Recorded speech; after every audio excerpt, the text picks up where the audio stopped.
بسم اللہ الرحمن الرحیم۔ گل محمد خان فاؤنڈیشن کی طرف سے ایک دفعہ پھر خوش آمدید۔ میں عامر مسعود۔ روز کی طرح ہم آج کا جو خوبصورت اور فکری ٹاپک لے کر آئے ہیں، اور اس ٹاپک کے اندر ہم یہ دیکھیں گے کہ فرد کا معاشرے میں کیا کردار ہے، فرد ہوتا کیا ہے، اور کیسے معاشرے جو ہے بنتے ہیں، کیا ہم اس طرح سے کام کر رہے ہیں جو ہماری ذمہ داریاں ہیں۔ تو پروفیسر گل محمد خان صاحب ہمارے ساتھ موجود ہیں۔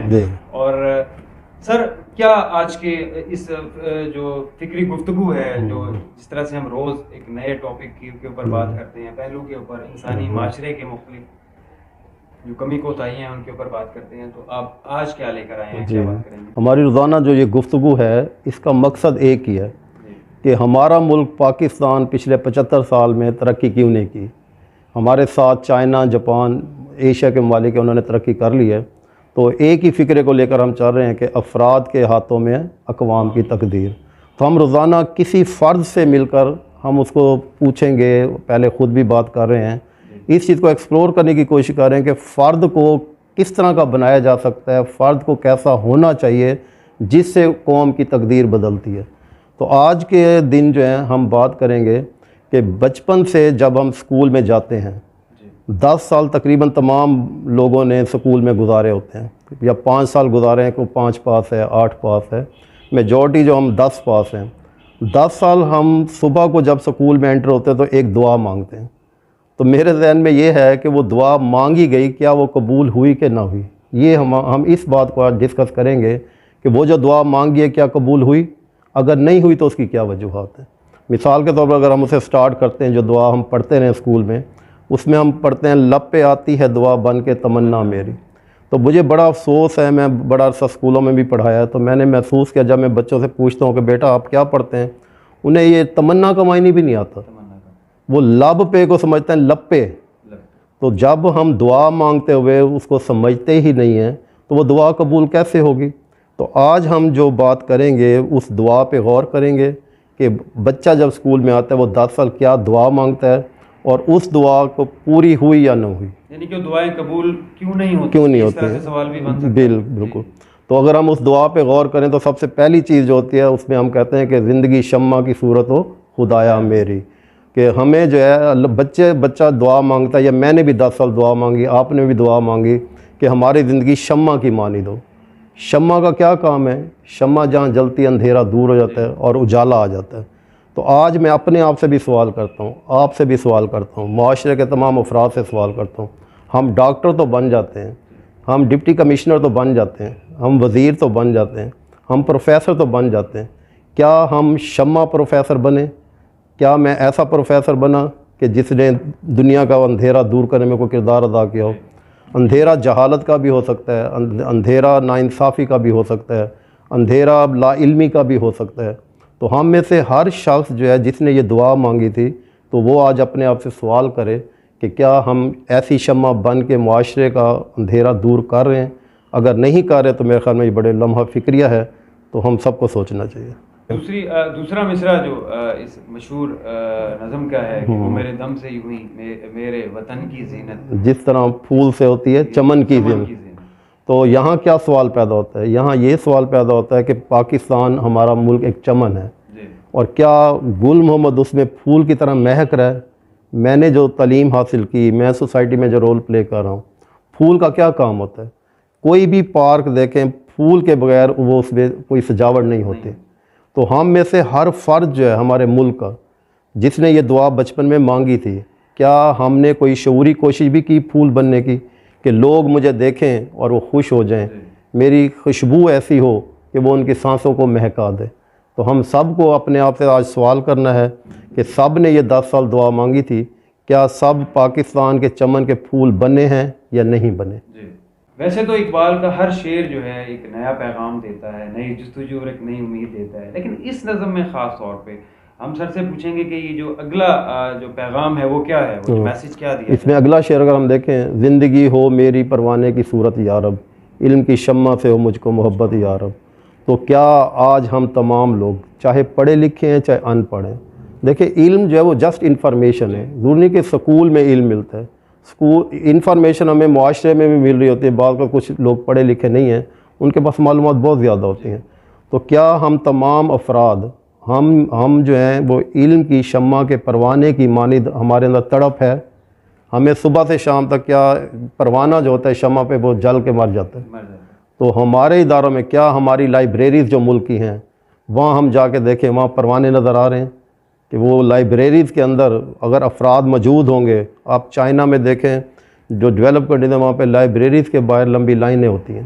تو مجھے افسوس ہوتا ہے کہ ہمارے یہاں اگر کوئی مختلف اور جگہ پہ جا کے دیکھیں تو آپ کو رش نظر آئے گا، لیکن اپنے شہر کی لائبریری دیکھ لیں وہ آباد نہیں ہے. انٹرنیٹ پہ ہم کس طرح کی چیزیں سرچ ہاں کس طرح کی سرچ کریں. تو پھر مجھے بتائیں ملک کیسے ترقی کرے گا؟ ہم مسلسل 75 سال سے دیکھ رہے ہیں کہ ہمارا ملک جو ہے وہ اس طرح سے آگے نہیں آ رہا جس طرح ہمارے ہمسائے ممالک آگے. تو میرے خیال میں اس میں جو ایک فیکٹر پیغام ہے اقبال نے ہمیں دیا ہے اور ہم نے اسے سمجھا بھی نہیں اور اس پہ عمل کرنے کی کوشش بھی نہیں کی کہ ہمیں علم کی شمع کا پروانہ بننا ہے. اگلا جو پیغام ہے بہت خوبصورت پیغام جو اقبال ہمیں دیتے ہیں اور جس کی ہم تفہیم کرنے کی کوشش کر رہے ہیں کہ غریبوں سے محبت، معاشرے کے نادار اور ان پسے ہوئے طبقات کے لیے کام کرنا، جڑنا اور ان کے لیے کچھ نہ کچھ کرنا. سر سے ہم پوچھیں گے سر اس کو کیسے آپ دیکھتے ہیں؟ ہاں جی، آپ اگر اس نظم کے اس دعا کے اگلے شعر پر غور کریں تو اس میں ہو میرا کام غریبوں کی حمایت کرنا، درد مندوں سے ضعیفوں سے محبت کرنا. تو میں پھر اپنے آپ سے سوال کرتا ہوں، سب لوگوں سے سوال کرتا ہوں کہ کیا ہم غریب کی حمایت کرنے والے ہیں؟ غریب کی حمایت سے مراد کیا ہے؟ غریب کی حمایت سے مراد یہ ہے کہ اسے اپنے پاؤں پہ کھڑا کرنے میں مدد دینا. حمایت غلط کام میں نہیں کرنی، یعنی اس میں ہم اپنے عزیز و اقارب کو دیکھ لیں، اپنے محلوں میں دیکھ لیں اور اپنے دفتروں کا ماحول دیکھ لیں، ہماری یونیورسٹیز کا ماحول دیکھ لیں. وہاں کیا ہم سب لوگ ایک دوسرے کو مدد کرنے والے ہیں؟ اور خاص کر وہاں پہ کوئی غریب لازمی نہیں کہ دولت میں غریب ہونا، علم میں بھی غریب ہو سکتا ہے. کلاس میں عموماً میں بچوں کو کہتا ہوں کہ جو بچہ پڑھائی میں اچھا ہے اور ایک بچہ پڑھائی میں کمزور ہے تو میں ان دونوں کی جوڑی بناتا ہوں. میں کہتا ہوں مواخات کا نظام قائم کر دیں. اس بچے کو میں ریکویسٹ کرتا ہوں کہ یہ پڑھائی میں کمزور ہے، غریب ہے، آپ پڑھائی میں امیر ہیں تو آپ کو اس کی حمایت کرنی چاہیے، آپ کو اس کو سبق میں مدد دینی چاہیے. تو لہذا جہاں بھی کوئی کسی چیز میں کم ہے تو اس کی ہمیں مدد کرنی چاہیے. اور درد مندوں سے ضعیفوں سے محبت کرنا. تو درد مندوں سے کوئی تکلیف میں ہے تو اس کا ہمیں تکلیف دور کرنے میں کیا ہم کوئی کردار ادا کر رہے ہیں. اور ضعیفوں سے، بزرگوں سے، ابھی تو عموماً معاشرے جو ہیں آج کل اپنے والدین کو ہی پراپر بات کا ٹائم نہیں دے رہے. ڈیولپ کنٹریز میں تو یہ بہت بڑا المیہ کہ وہاں پہ جو بزرگ ہوتے ہیں ان کے لیے اولڈ ہومز بنائے گئے ہیں.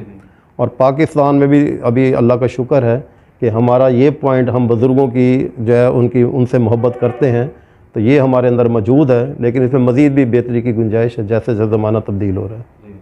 بہت شاندار جو ہے یہ بات ہے کہ درد مندی کا جو احساس ہے اس کو پیدا کرنا اور معاشرے کے لیے نکلنا اور ان طبقات کے لیے جو کہ پیچھے ہوئے ہیں. اس نظم کا جو اگلا پیغام ہے، اگلا جو میسیج ہے ہم یہ بھی سننا چاہیں گے، بتائیے گا سر اس کے بارے میں. جی، اس میں نیکسٹ جو اقبال نے اس دعا میں بچوں کی زبان سے جو دعا منگوائی ہے اس میں میرے اللہ برائی سے بچانا مجھ کو، نیک جو راہ ہو اس راہ پہ چلانا مجھ کو. یہ میسیج جو اقبال نے دیا یہ ہم قرآن میں سورہ فاتحہ میں ہر نماز کی ہر رکعت میں یہ ہم پڑھتے ہیں اہدنا الصراط المستقیم، یہ وہیں سے لیا گیا. یعنی یہ اتنی اہم چیز ہے کہ اللہ نے 5 نمازوں میں ہر رکعت میں یہ سورۃ فاتحہ پڑھنے کو اس میں ایک ہی دعا مانگی گئی ہے، اہدنا الصراط المستقیم، سیدھے راستے پہ اللہ تعالیٰ ہمیں چلائے. زندگی جو ہے دیکھیں یہ کوئی منزل، اس میں جب ہم دعا میں یہ نتیجہ نکالتے ہیں کہ جب آپ دعا مانگتے ہیں تو کوئی منزل نہیں ہے، زندگی مسلسل ایک سفر ہے. اس لیے اللہ نے یہ دعا منگوائی ہے کہ اللہ تعالیٰ ہمیں صراط مستقیم پر چلائے. زندگی کا سفر جو ہے اس میں آپ نے سیدھے راستے سے مراد ہے کہ آپ نے ہمیشہ حق کا ساتھ دینا ہے اور باطل کا ساتھ نہیں دینا، افراط و تفرید کا شکار نہیں ہونا. تو کیا ہم نے 10 سال جب یہ دعا مانگی، جب آپ فیلڈ میں ہیں، اب میں پروفیسر ہوں، کوئی ڈاکٹر ہے، کوئی اس میں بیوروکریٹ ہے، کوئی آرمی آفیسرز ہیں، کیا ہمیں سب کو سوچنا ہے کہ ہم سب کے سب سیدھے راستے پر چل رہے ہیں؟ کہیں ہم اپنے پیاروں کی محبت میں افراط اور یا دشمنی میں تفرید کا شکار تو نہیں ہو جاتے؟ تو یہ سیدھا راستہ یہ ہے کہ افراط و تفرید سے بچنا، سیدھے راستے پہ چلنا. زندگی میں ایک منزل جب آتی ہے اس کے بعد پھر آگے سفر ہوتا ہے، یعنی قبر تک کا ہماری منزل قبر ہے. تو زندگی ایک سفر ہے. تو ہم نے بچپن میں دعا مانگی تھی کہ اللہ تعالیٰ ہمیں صراط مستقیم پر چلنے کی توفیق عطا فرما. کیا اسکولوں میں یہ سمجھایا جا رہا ہے کہ صراط مستقیم کیا ہے اور اس پر کیسے چلا جا سکتا ہے؟ ویورز، ہم نے آج کے اس پروگرام کے اندر جو حاصل کیا، جو ہمارا کلام حاصل ہے کہ دعائیں ہم کرتے ہیں کیوں قبول نہیں ہوتی، کیا اس میں اثر ختم ہو گیا ہے؟ ہم دعا روز کرتے ہیں لیکن اس کے اوپر جو ہے ہمیں اس کا آؤٹ کم بیک کیوں نہیں مل رہا؟ سر اس کو کنکلوڈ کیجئے گا اس سارے جی، تو یہ پہلی بات تو یہ ہے کہ دیکھیں جو دعا بچوں سے منگوائی جاتی ہے، میں نے کوئی 25-30 سال ہو گئے اداروں سے اٹیچ ہوں، پڑھنے پڑھانے سے اسکول میں بھی رہا ہوں، تو میرا ایک ہی تھیم ہوتا ہے، ایک ہی کویسچن بچوں سے ہوتا ہے کہ آپ کو یہ دعا سمجھ ہے؟ میں وائٹ بورڈ پہ لکھتا ہوں، بتائیں کتنی دعائیں اس میں مانگی گئی ہیں؟ تو بچوں کو یہ بھی پتہ نہیں ہے کہ یہ جو دعا پڑھی جا رہی ہے اس میں ہم مانگ کیا رہے ہیں، اور میں تو کہتا ہوں نمبر میں بتائیں، نمبر 1 اس میں ہم نے کیا دعا مانگی کہ اللہ تعالیٰ ہمیں شمع بنا دے، نمبر 2 ہم نے کیا دعا مانگی، اللہ تعالیٰ ہمیں پھول بنا دے جس سے پاکستان کی زینت ہو، تیسری دعا کیا مانگی کہ اللہ تعالیٰ مجھے علم کی شمع کا پروانہ بنا دے، چوتھی دعا کیا مانگی کہ ہمیں جو ہے جو درد مند ضعیفوں سے محبت ہو اور اس میں غریبوں کی حمایت کرنے والا بنا دے، اور آخری دعا ہم نے یہ مانگی کہ ہمیں اللہ تعالیٰ صراط مستقیم پر چلنے کی توفیق دے، افراط و تفریط سے بچائے اور حقوق و فرائض کی ادائیگی سے آشکارا کرے۔ تو مجھے بڑا افسوس ہے، یہ میرا آج کا غم ہے، میرا دکھ ہے، آپ خود بھی تجربہ کر لیں، کسی بھی اسٹوڈنٹ سے جا کے پوچھیں، وہ اس دعا کو سمجھتے ہی نہیں ہیں۔ تو جب ہم دعا کو سمجھتے ہی نہیں ہیں تو ہم جب بڑے ہوتے ہیں نہ ہم شمع بنتے ہیں، نہ ہم پھول بنتے ہیں، نہ ہمارے اندر یہ کریکٹرز پیدا ہوتے ہیں۔ تو وہ آپ نے ایک شعر سنا ہوگا کہ دل سے جو بات نکلتی ہے اثر رکھتی ہے، پر نہیں مگر طاقت پرواز رکھتی ہے۔ تو ہمیں اپنی جو تمنائیں ہیں، پہلے تو جو ہم دعا مانگتے ہیں وہ واقعی کیا ہماری تمنا ہے، ہم وہ کام کرنا چاہتے ہیں، تو تمنا ہوگی اور دعا دل سے نکلے گی تو ضرور تاثیر پیدا ہوگی۔ تو میں آج یہ دعا بھی کرتا ہوں کہ اللہ تعالیٰ ہمارے اداروں میں جو اساتذہ ہیں وہ بچوں کو اس دعا کا مطلب بھی سمجھائیں، اور ہمارے والدین اور ہمارا معاشرہ بچوں کو ایسی فضا دے کہ وہ اس دعا کے مطابق اپنے آپ کو پروان چڑھا سکے۔ ڈیئر ویورز، آج کے اس پروگرام میں بہت سارے سوالات نے جنم لیا، اور ان سوالوں کے جواب دینے کی ہم پروفیسر گل محمد صاحب نے حد تک امکان کوشش کی، خوبصورت انداز کے اندر۔ دیکھتے رہیے گا، اسی طرح کے موضوعات ہم لے کر آتے رہیں گے۔ السلام علیکم۔